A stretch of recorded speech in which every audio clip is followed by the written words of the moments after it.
Rebel Moon, or Rebel Moon Part 1 A Child of Fire, to give it its ponderous full title, is apparently a film 30 years in the making.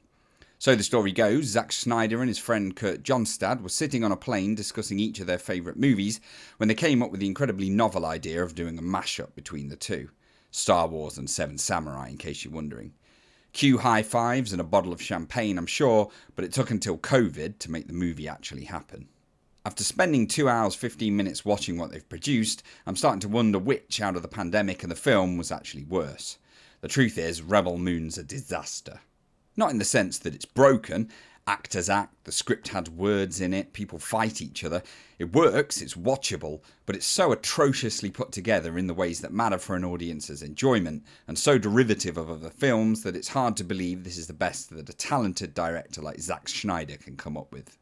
The film is a sci-fi tale telling the story of Cora, played by Sofia Boutella, a former soldier now living a peaceful life in a farming village on a backwater planet. She and her people are visited by Atticus Noble, played by Skrein, the brutal admiral of the Imperium military, the Imperium being Rebel Moon's equivalent of Star Wars' Empire.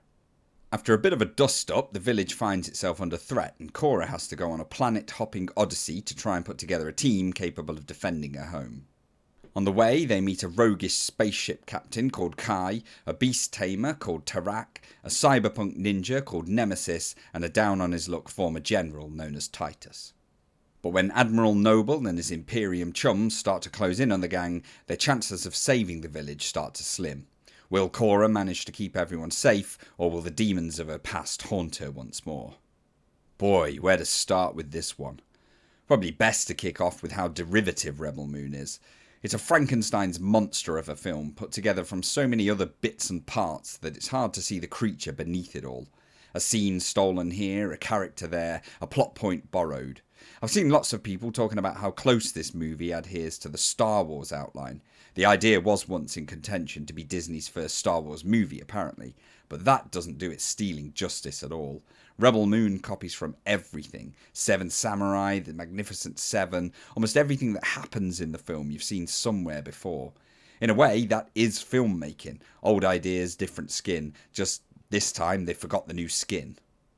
The bulk of the movie is a gathering the team story with a small finale battle tacked onto the end, something that would take up maybe the first half of a well-structured film before it twisted off in a new, surprising direction. None of that here. The script too is woefully bad. Dialogue, flow, structure, it's all 10th rate. Rebel Moon feels like a longer film that's been cut in two. Exposition is handled so bluntly that they might as well have given audience members a video game manual as they went into the theatre and been done with it. I've never seen so many characters sit around fires and tell each other their backstories as if that's something people do in the real world. There wasn't a line of dialogue in the movie that wasn't clunky or cliched.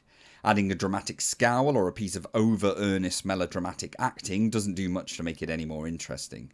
Just FYI, a character actually says to another in the story, "We're just simple farmers." I mean, I have no words. It's as if the writers filtered their dialogue choices based on whether it sounded cool for the trailer rather than whether it made sense. Characters act the way scriptwriters need them to in the moment rather than the way they would based on what's been established about them.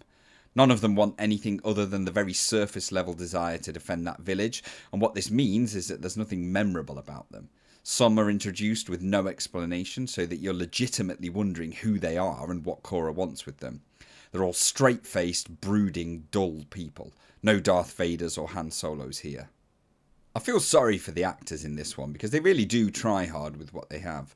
Sofia Boutella has the physicality of a kick-ass female hero for once, and it makes sense that she could go toe-to-toe with men her size.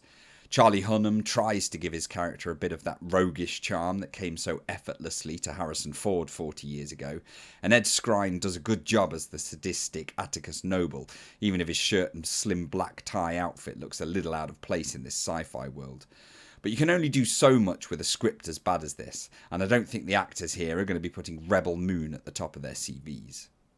I'll go on with the negatives. Many scenes run on too long, the bad guys are unnecessarily cruel, which wouldn't be efficient for an empire like the Imperium, something George Lucas understood implicitly. You have a main character that is both incredibly talented at the start and happy to use her talents, which means that she has absolutely nowhere to go in terms of growth during the story, which of course makes her as boring as the instructions for a can opener. Visually, the film is one of the worst I've seen in a long while. They must have had to buy more paint for all the green screens here. Everything has a milky, smeary look that resembles a video game from 2010, replete with lots of brown and screen-straddling lens flare. The camera swoops and sweeps like it's a bird in flight, and the actual shots of space look like those pictures you see street artists do with pots and pans and cans of paint. If I had a couple of positives, they'd be that Anthony Hopkins as Jimmy the Robot, I'm shaking my head at that name behind my mic, carries a world weariness in his voice that really makes you believe he's seen it all. Shame he's only on the screen for about 30 seconds. I also like the fight scenes, which are shot using that classic Zack Snyder slow-mo technique.